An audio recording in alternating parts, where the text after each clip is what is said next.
The NBA draft is just 3 days away, and I think it's time to make a new 2025 NBA mock draft. But instead of doing our usual predictive picks, what I think will happen on draft night, I'm going to do what I think should happen on draft night. I'm going to be every team's general manager in this scenario.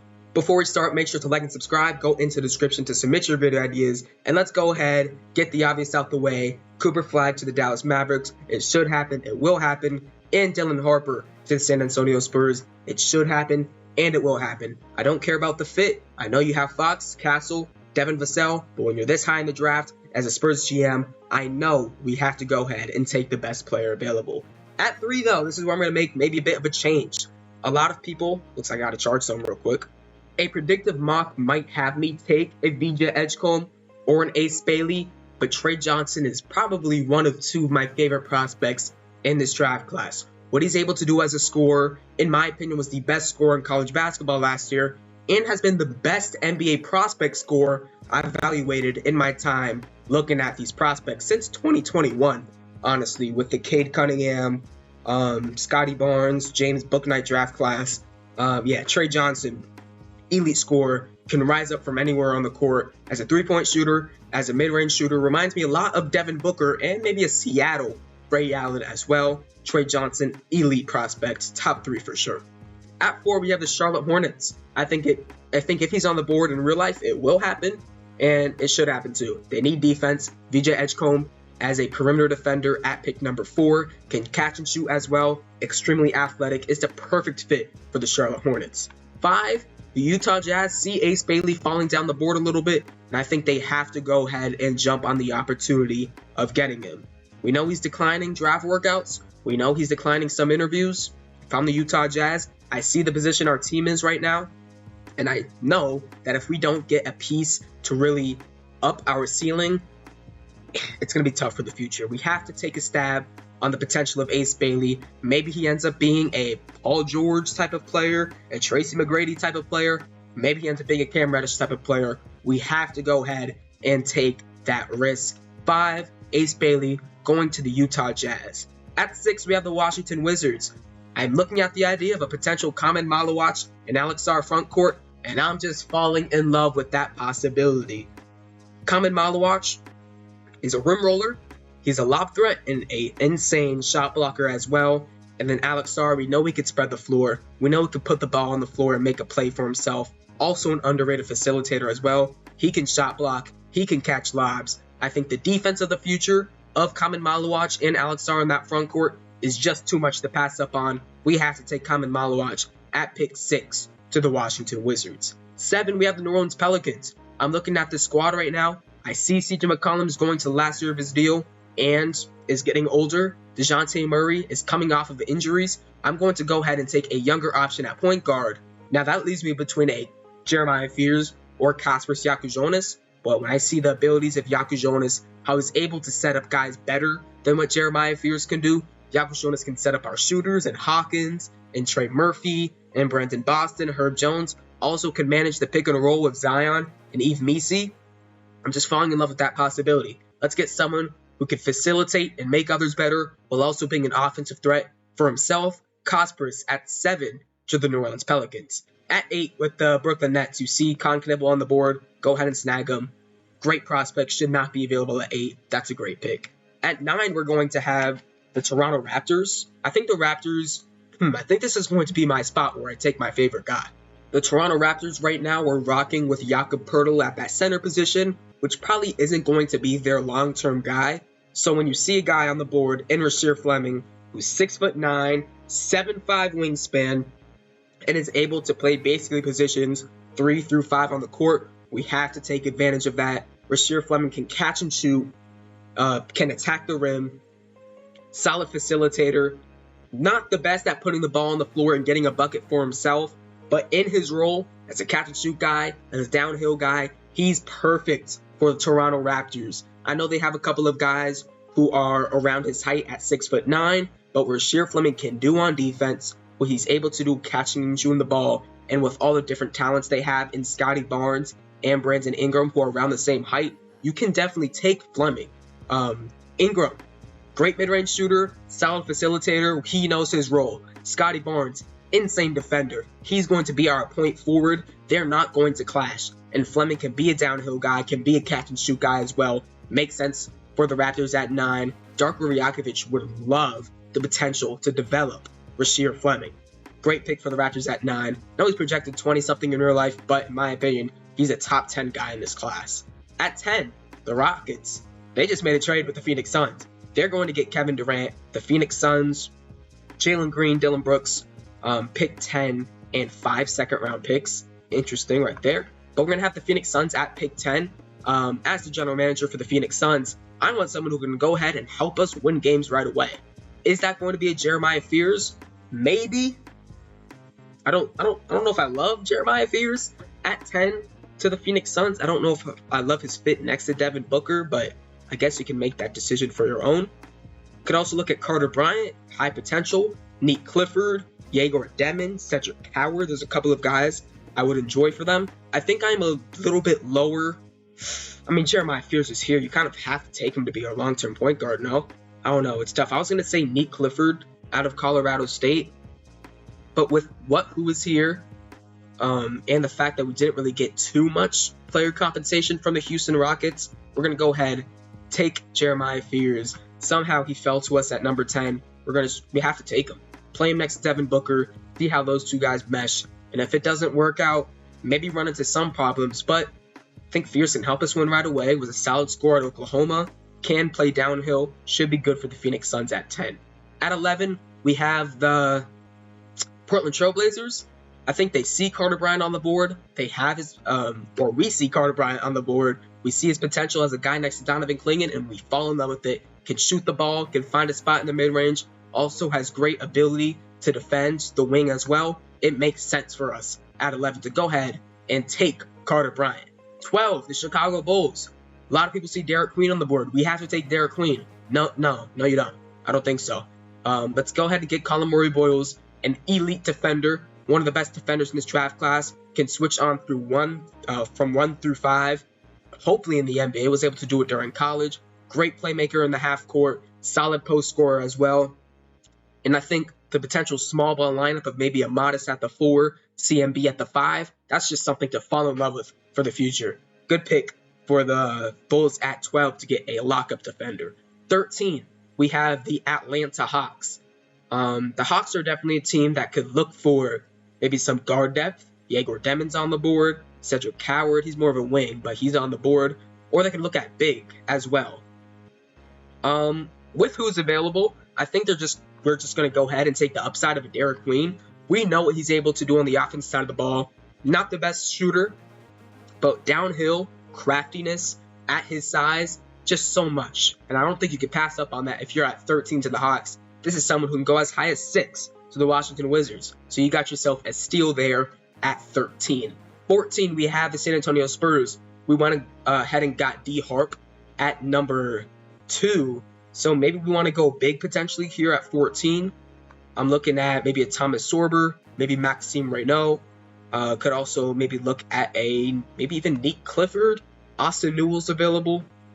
I think I'm actually going to go ahead and just go with the best player available, because I know the Spurs are definitely a team that wants to win games next year, and Neek Clifford's a guy that I could see enter their rotation as well next year. We could look to add backup big in free agency. The Spurs are going to be one of the best free agent destinations because of how much talent you got there. So I think we can find backup center in free agency. Neek Clifford just come in, like I said, be a Josh Hart type of guy, rebound for you, be a good facilitator, put the ball on the floor. Also is a good three-point shooter, which Josh Hart isn't, so just gives you so much versatility at that wing position. 15, we're going to have the OKC Thunder. Cedric Howard is still on the board, and I think for a Thunder team who's trying to win right now, let's just get an elite wing prospect for us that can shoot the ball, great perimeter defender, great rebounder as well for his size.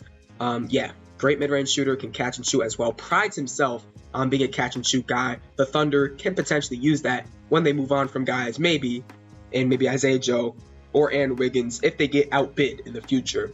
At 16, we have the Memphis Grizzlies. I think this is a really interesting team because I usually go win now for the Memphis Grizzlies. But Coward's off the board. Neek Clifford's off the board. it might be a bit tougher to find someone who could help us win games right away. I don't think they should go Walter Clayton. I don't like Jace Richardson this high. Liam McNeely, bit iffy on. So I'm actually going to go with Yegor Demon. A lot of people think he's a raw prospect, but I think he's a guy that can help this Grizzlies team win right now. We know they got Cole Anthony from the trade with the Orlando Magic, who can maybe be a backup guard, but I think Yegor Demon, despite being listed at point guard, shooting guard, he can do a lot more than that. He's 6'9", he could play next to Ja Morant, play next to Scottie Pippen, play next to Cole Anthony, and be a main facilitator. He could find guys like Jaren Jackson Jr., he can kick it to the corner to hit a Jalen Wells, potentially to hit any other shooter as well, and I think at 16, you have to see his value as a facilitator, especially at his size, and the Grizzlies have to hit on that. The Timberwolves are here at pick number 17. This is a team that could be losing a lot in free agency, and guys like Nickeil Alexander-Walker, Naz Reid, maybe even Julius Randle, even though I doubt that. So I think they're going to look at some guys that could potentially replace them. I think they could look at maybe Jace Richardson to add to their wing depth, Thomas Sorber or Austin Newell to get better bigs. But another thing for this team, when you look at their point guards, Mike Conley might be retired by the time of next season. Is Rob Dillingham ready to be a starting point guard in the NBA? I think the answer is obviously no. So maybe it's Anthony Edwards, but I think we do need to get more guard depth as well. I like Trey Array, I like Jace Richardson, I like Walter Clayton. It's tough. And honestly, with what Walter Clayton can do on the NBA court, I think I do like the idea of taking him here at pick 17. Not really a fit I've thought about too much, but Timberwolves are trying to win an NBA Finals. Walter Clayton could give them great shooting off the bench, solid facilitating, could spread the floor for Anthony Edwards, gives them another superstar scorer. Walter Clayton Jr., really fun to the Timberwolves at 17. Not really a fit I've done before, but with Mike Conley aging, with Rob Dillingham, I don't know if he's the long-term option. Let's go ahead and get Walter Clayton, who will come in and get buckets for us. At 18 for the Washington Wizards, we saw Kamen Malawach get picked already, so I'm probably not going to look at an Austin Newell or a Thomas Sorber, and for that reason, let's go ahead and add another guard to this team. The Washington Wizards are a developmental type of team, so I think they're going to look at the higher ceiling guy in Nolan Traore. Traore is a guy I had super high in the beginning of the draft prospect. I think I had him as the 3rd overall prospect behind Cooper Flagg and Ace Bailey. But Traore can put the ball on the court, is great at driving downhill, has a nice floater as well, and he's great at setting up for his teammates. Didn't play too much at St. Quentin, wasn't that efficient from the three-point line either, but what he could do as a pure point guard would excite me a lot, because I'm the Wizards GM, and we're picking him at number 18. At 19, we have the Brooklyn Nets. We got Con Knipple with that first pick. I think with our next couple of picks, we need to look and go draft for upside, draft for guys who have fallen down the board. One big guy who's maybe shouldn't have been available here, but he is anyway. It's probably going to be Austin Newell out of Georgia. I think he has a high floor, okay size ceiling, but he could catch lobs. He has good touch around the paint. Maybe has the potential to hit a three-pointer or two. I like that idea for the Brooklyn Nets at 19. It just makes sense for us to just grab a guy who's maybe slipping a bit in this draft class. 20, we have the Miami Heat.